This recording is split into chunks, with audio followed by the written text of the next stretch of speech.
امام محمد غزالی علیہ رحمت اللہ الوالی لکھتے ہیں کہ بنی اسرائیل کا ایک بڑا مغرور شخص تھا، بڑا ایروگنٹ تھا، بڑا اس کا کر و فر تھا، ایک بند کمرے میں بیٹھا تھا۔ اچانک ایک شخص کمرے میں داخل ہوا اور اس مغرور شخص کی طرف لپکا، تو وہ بڑا تکبر والا آدمی تھا، وہ بڑا غصے میں آ گیا اور کہتا کہ تم ہو کون؟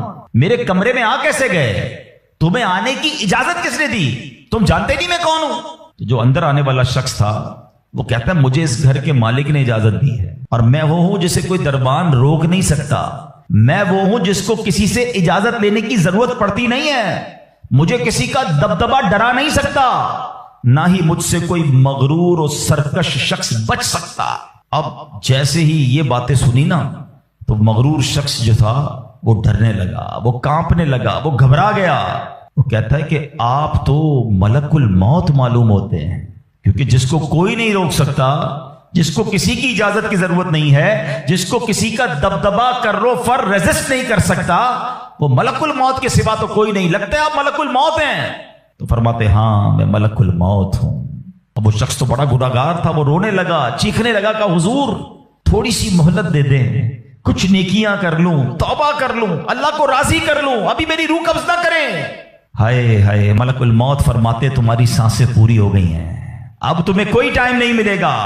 اگر تم نے، وہ پوچھتا ہے حضور مجھے کہاں لے جایا جائے گا مرنے کے بعد؟ فرمایا اس مقام پر جہاں تو نے اعمال بھیجے ہیں، اس گھر کی طرف جو تو نے تیار کیا ہے۔ وہ شخص کہے گا حضور میں نے تو کوئی گھر تیار نہیں کیا، کوئی نیکی آگے نہیں بھیجی۔ ملک الموت فرماتے ہیں پھر تمہیں بھڑکتی آگ کی طرف لے جایا جائے گا، جہاں تمہارے گوشت پوشت وہ آگ نوچ لے گی۔ یہ کہہ کر ملک الموت نے اس شخص کی روح کو قبض کیا، اس کے پورے گھر میں کوہرام مچ گیا، گھر والے رونے لگے۔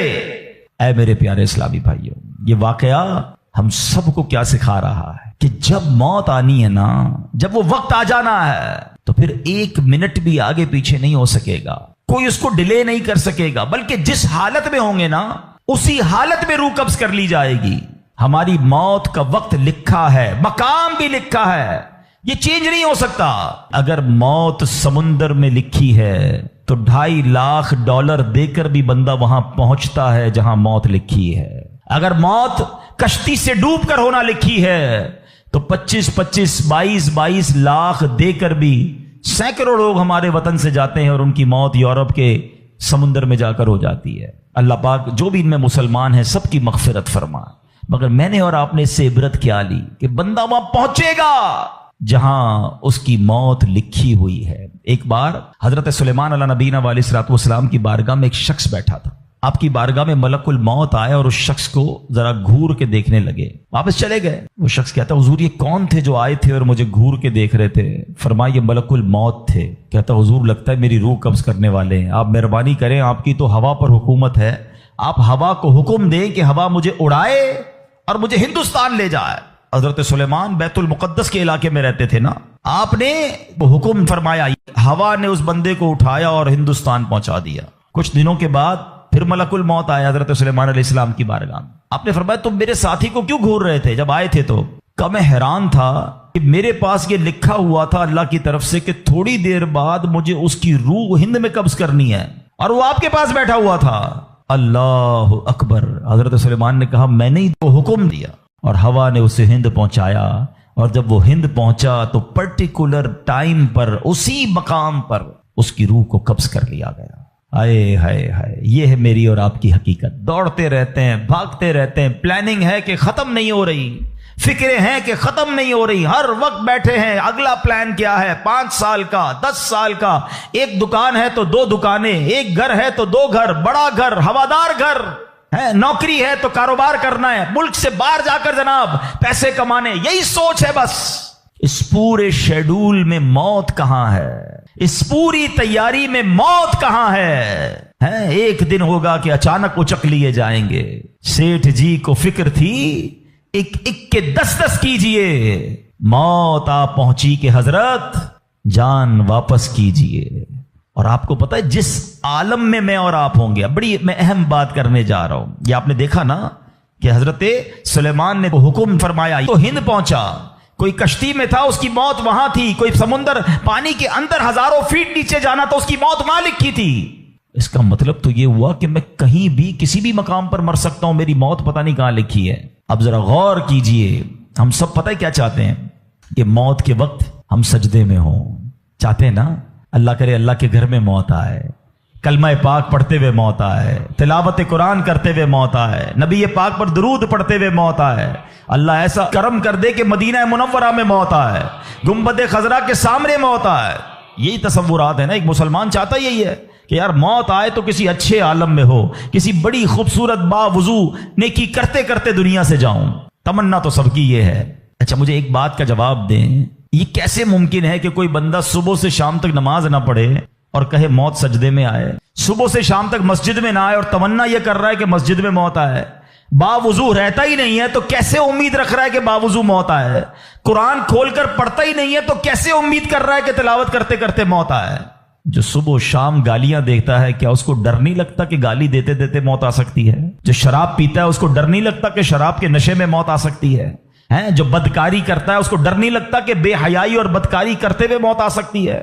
جو تاش کھیلتا ہے، جوا کھیلتا ہے، اس کو ڈر نہیں لگتا کہ مرتے اسی وقت میں تاش کھیل رہا ہوں گا اور مجھے موت آ گئی، تو میں نشہ کر رہا ہوں مجھے موت آ گئی، میں بے حیا اور بدکاری کہ بری بری باتیں ٹیلی فون پر ساری ساری رات کر رہا ہوں، اس وقت موت آ گئی۔ ملک الموت کو منع نہیں کر سکو گے کہ میں غلط کام کر رہا ہوں، ٹائم دے میں توبہ کر لوں، نہیں۔ جو سجدے میں ہوگا وہ سجدے میں اٹھایا جائے گا، جو درود پڑھتے پڑھتے جائے گا وہ درود پڑھتے پڑھتے اٹھایا جائے گا۔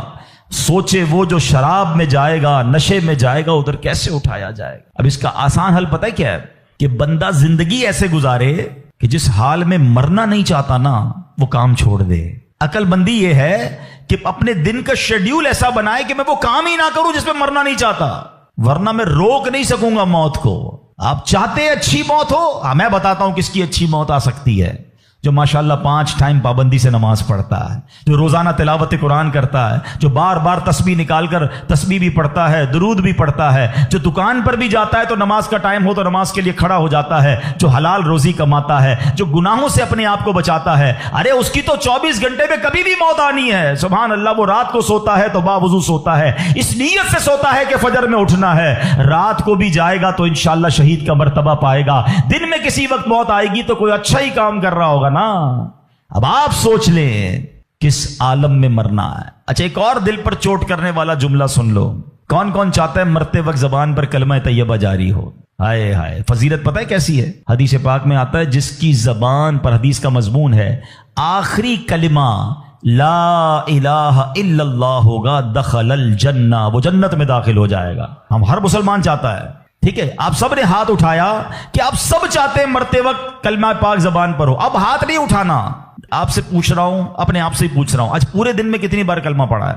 اس پورے ہفتے میں کتنی بار کلمہ پڑھا ہے؟ عجب کہانی ہے ہماری، یقین کریں عجب کہانی ہے۔ مرتے وقت سب کو کلمہ چاہیے، زندگی میں کلمہ پڑھنے کا ٹائم نہیں ہے۔ اللہ اکبر۔ سکرات کو جانتے ہو کیسا ہوگا؟ زبانیں سخت ہو جائیں گی، بندہ اتنی تکلیف میں ہوگا کہ کوئی لفظ ہی نہیں نکلتا منہ سے۔ ہمارا تو بخار میں لفظ نہیں نکلتا، سکرات کی کیا بات کروں میں؟ جس وقت زبانیں بھاری ہوں گی کلمہ کیسے ادا ہوگا جب تم نے زبان کو عادی نہیں بنایا؟ ہاں، ایک بزرگ کا بڑا پیارا قول میں نے سنا تھا، وہ فرماتے ہیں اپنی زبان کو کلمے کا عادی بناؤ، جس وقت سکرات کا عالم ہوگا زبان بھاری ہوگی اس وقت بھی کلمہ جاری ہو جائے گا۔ مبارک ہونے جو روز کلمہ پاک کم از کم ایک تسبیح تو پڑھ لیا کرے یار۔ 100 بار کلمہ پڑھنے میں دیری کتنی لگتی ہے؟ کلمہ پاک اچھا، افضل الذکر، حدیث پاک میں کہا گیا سب سے بہترین ذکر جو ہے وہ لا الہ الا اللہ ہے۔ کتنا کرتے ہیں ہم؟ سوچے نا، ہم اب اپنے آپ کو کتنا دور رکھے ہوئے ہیں اپنی موت کی تیاری سے، اپنی آخرت کی تیاری سے، اپنی قبر کو روشن کرنے کی تیاری سے۔ نہ کریں میرے پیارے اسلامی بھائیوں ایسا۔ صرف دنیا نہیں ہے، ہم اس دنیا میں آئے ہیں نا، قرآن کہتا ہے، سورہ ملک پڑھتے رہتے ہو نا، قرآن میں رب کیا فرماتا ہے؟ الذی خلق الموت والحیات لیبلوکم ایکم احسن عملا۔ اللہ اکبر۔ اس میں کیا فرمایا رب نے؟ جس نے موت اور زندگی پیدا کی کہ تمہاری جانچ ہو کہ تم میں کس کا کام زیادہ اچھا ہے۔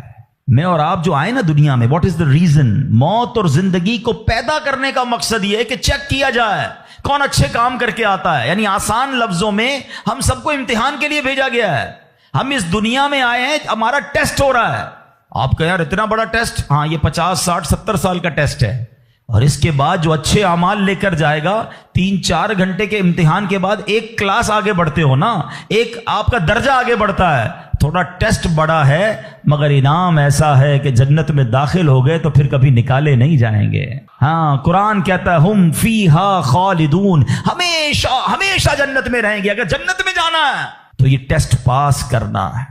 یاد رکھیے، صحابی رسول حضرت طارق محاربی رضی اللہ تعالیٰ فرماتے ہیں، اللہ پاک کے آخری نبی صلی اللہ تعالی علیہ وسلم نے مجھے نصیحت کرتے ہوئے فرمایا، یا طارق استعد للموت قبل الموت، اے طارق مرنے سے پہلے موت کی تیاری کر لو۔ ہاں، یہ نبی پاک نے فرمایا۔ اچھا، میں ایک سوال کرنا چاہتا ہوں، اگر میں آج آپ سے ایک سوال کروں کہ ہم میں سے کسی کو پتا چل جائے کل کا دن آپ کی زندگی کا آخری دن ہے اور کل رات آپ دنیا سے چلے جائیں گے، ایک دن ہے آپ کے پاس، ایک مسلمان اس ایک دن کو کیسے گزارے گا؟ سچ بتائیے، کیا وہ کل دکان پہ جا کے کاروبار کرے گا؟ کیا وہ کل جا کے پیسے ڈبل کرنے کی کوشش کرے گا؟ کیا وہ کل جا کے فرنیچر مارکیٹ میں فرنیچر بنوائے گا؟ یا کل جا کے معاذ اللہ دوستوں کے ساتھ فلم دیکھنے گیا چاہے گا چلو یار آخری دن ہے ذرا موج مزے کر لوں؟ یہ کیا کرے گا؟ اگر عقل مند مسلمان ہوا تو ایک دن ہے تو مسجد میں گزارے گا، تلاوت میں گزارے گا، توبہ میں گزارے گا، ذکر و اذکار میں گزارے گا، ہیں اللہ پاک سے معافی میں گزارے گا، کیونکہ آخری دن ہے۔ یہی کرو گے نا؟ اگر پتا چل جائے، مجھے بتاؤ کیا ہمیں پتا ہے ہمارا آخری دن ہے کہ نہیں ہے؟ ہمیں تو کل کی بات چھوڑے آج رات کا نہیں پتا ہے، تو پھر کیوں تیاری نہیں کر رہے؟ پتا چل جائے تو تیاری کریں گے۔ میں تو پہلے ہی بتا رہا ہوں آپ کو، آپ میں سے کتنے لوگ بیٹھے جن کو پتا ہے کل صبح تک زندہ رہیں گے؟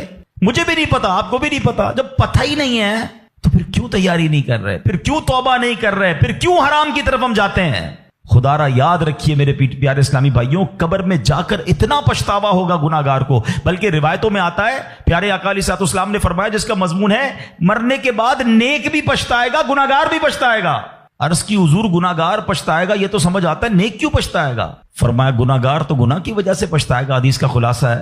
فرمایا نیک اس لیے پچھتائے گا جب وہ آخرت میں نیکیوں کا اجر دیکھے گا نا، تو وہ کہے گا کاش میں اور نیکیاں کر لیتا، وہ جو فضول ٹائم ضائع کیا تھا اس میں اور اللہ کا ذکر کرتا، اور نوافل پڑھتا، اور عبادت کرتا۔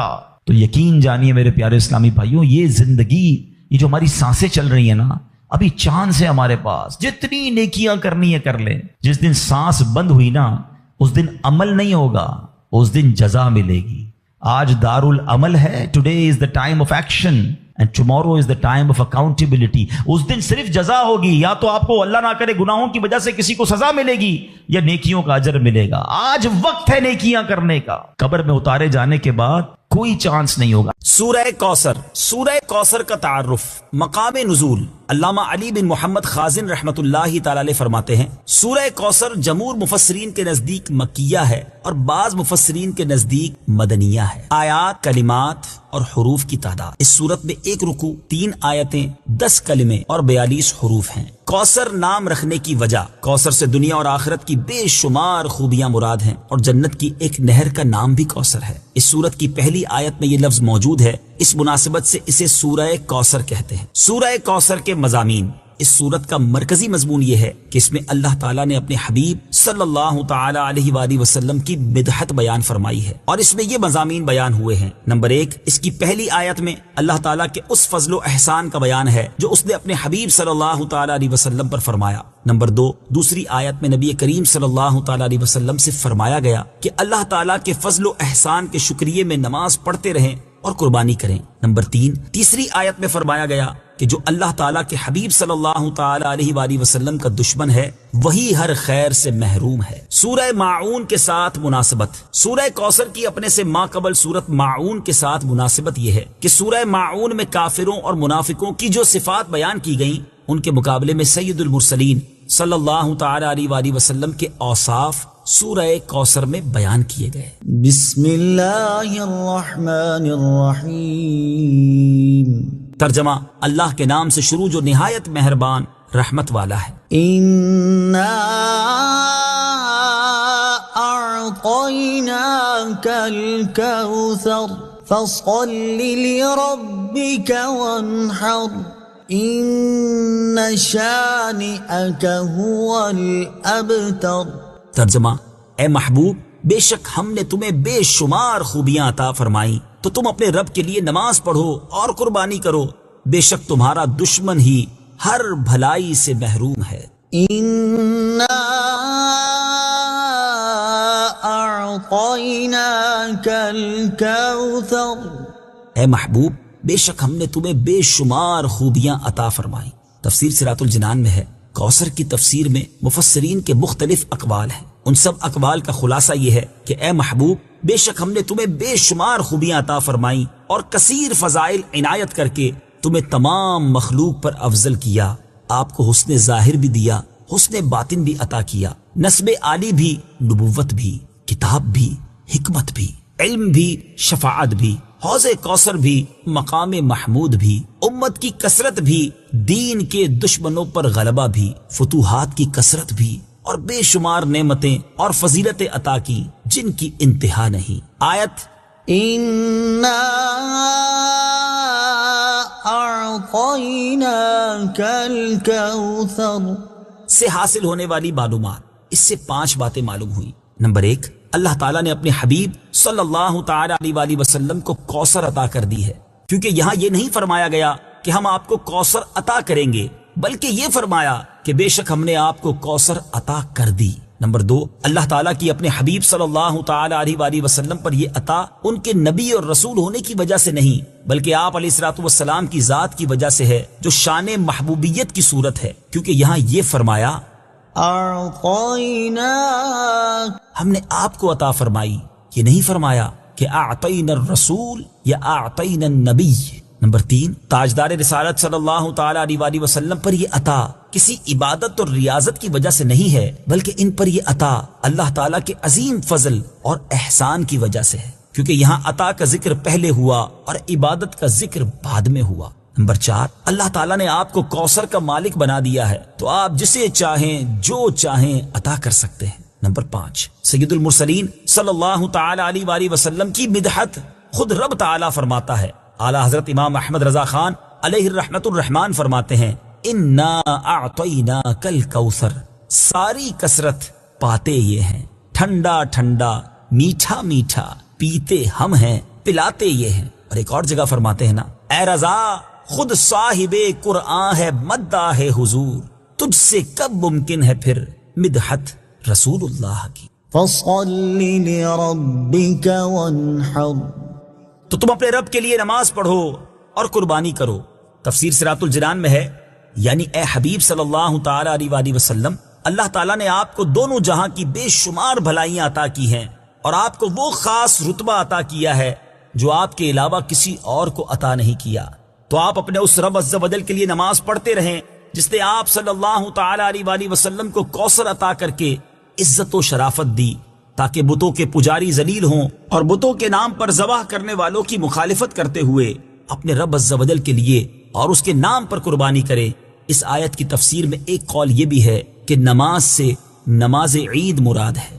إن شانئك هو الأبتر، بے شک تمہارا دشمن ہی ہر بھلائی سے محروم ہے۔ تفسیر صراط الجنان میں ہے، شان نزول جب سید المرسلین صلی اللہ تعالی علیہ وآلہ وسلم کے فرزند حضرت قاسم کا وصال ہوا تو کفار نے آپ کو ابتر یعنی نسل ختم ہو جانے والا کہا، اور یہ کہا کہ اب ان کی نسل نہیں رہی، ان کے بعد اب ان کا ذکر بھی نہ رہے گا اور یہ سب چرچا ختم ہو جائے گا۔ اس پر یہ سورہ کریمہ نازل ہوئی اور اللہ تعالیٰ نے ان کفار کا بالغ رد فرمایا، اور اس آیت میں ارشاد فرمایا کہ اے حبیب صلی اللہ تعالی علیہ وآلہ وسلم، بے شک تمہارا دشمن ہی ہر بھلائی سے محروم ہے، نہ کہ آپ، کیونکہ آپ کا سلسلہ قیامت تک جاری رہے گا، آپ کی اولاد میں بھی کثرت ہوگی اور آپ کی پیروی کرنے والوں سے دنیا بھر جائے گی۔ آپ کا ذکر ممبروں پر بلند ہوگا، قیامت تک پیدا ہونے والے عالم اور واعظ اللہ تعالیٰ کے ذکر کے ساتھ آپ کا ذکر کرتے رہیں گے، اور آخرت میں آپ کے لیے وہ کچھ ہے جس کا کوئی وصف بیان ہی نہیں کر سکتا۔ تو جس کی یہ شان ہے وہ اب تر کہاں ہوا، بے نام و نشان اور ہر بھلائی سے محروم تو آپ کے دشمن ہیں۔ اعلیٰ حضرت امام احمد رضا خان رحمت اللہ تعالی علیہ اس صورت کی تفسیر بیان کرتے ہوئے فرماتے ہیں، عاص بن وائل شقی نے جو صاحبزادہ سید المرسلین صلی اللہ تعالی علیہ وآلہ وسلم کے انتقال پرملال پر حضور کو ابتر یعنی نسل بریدہ کہا، حق تعالی نے فرمایا إنا أعطيناك الكوثر، بے شک ہم نے تمہیں خیر کثیر عطا فرمائی کہ اولاد سے نام چلنے کو تمہاری رفعت ذکر سے کیا نسبت؟ کروڑوں صاحب اولاد گزرے جن کا نام تک کوئی نہیں جانتا، اور تمہاری ثنا کا ڈنکا تو قیامت تک اکناف عالم اور اطراف جہاں میں بجے گا، اور تمہارے نام نامی کا خطبہ ہمیشہ ہمیشہ اطباق فلک آفاق زمین میں پڑھا جائے گا۔ پھر اولاد بھی تمہیں وہ نفیس و طیب عطا ہوگی جن کی بقا سے بقائے عالم مربوط رہے گی۔ اس کے سوا تمام مسلمان تمہارے بال بچے ہیں، اور تم سب مہربان ان کے لیے کوئی نہیں، بلکہ حقیقت کار کو نظر کیجئے تو تمام عالم تمہاری اولاد مانوی ہے کہ تم نہ ہوتے تو کچھ بھی نہ ہوتا، اور تمہارے ہی نور سے سب کی آفرینش ہوئی۔ اسی لیے جب ابو البشر آدم تمہیں یاد کرتے تو یوں کہتے، یا ابنی صورتن و ابایا معنن، اے ظاہر میں میرے بیٹے اور حقیقت میں میرے باپ۔ پھر آخرت میں جو تمہیں ملنا ہے اس کا حال تو خدا ہی جانے۔ جب اس کی یہ عنایت بے غایت تم پر مبذول ہو تو تم ان اشقیاء کی زبان درازی پر کیوں ملول ہو؟ بلکہ فصل لربک وانحر، رب کے شکرانے میں اس کے لیے نماز پڑھو اور قربانی کرو۔ ان شانئک هو الابتر، جو تمہارا دشمن ہے وہی نسل بریدہ ہے کہ جن بیٹوں پر اسے ناز ہے، یعنی عمرو و حشام رضی اللہ تعالی عنہما، وہی اس کے دشمن ہو جائیں گے، اور تمہارے دین حق میں آ کر بوجہ اختلاف دین اس کی نسل سے جدا ہو کر تمہارے دینی بیٹوں میں شمار کیے جائیں گے۔ پھر آدمی بے نسل ہوتا تو یہی صحیح کہ نام نہ چلتا، اس سے نام بد کا باقی رہنا 1000 درجے بدتر ہے۔ تمہارے دشمن کا ناپاک نام ہمیشہ بدی و نفرین کے ساتھ لیا جائے گا، اور روز قیامت ان گستاخیوں کی پوری سزا پائے گا۔ والعیاذ باللہ تعالی۔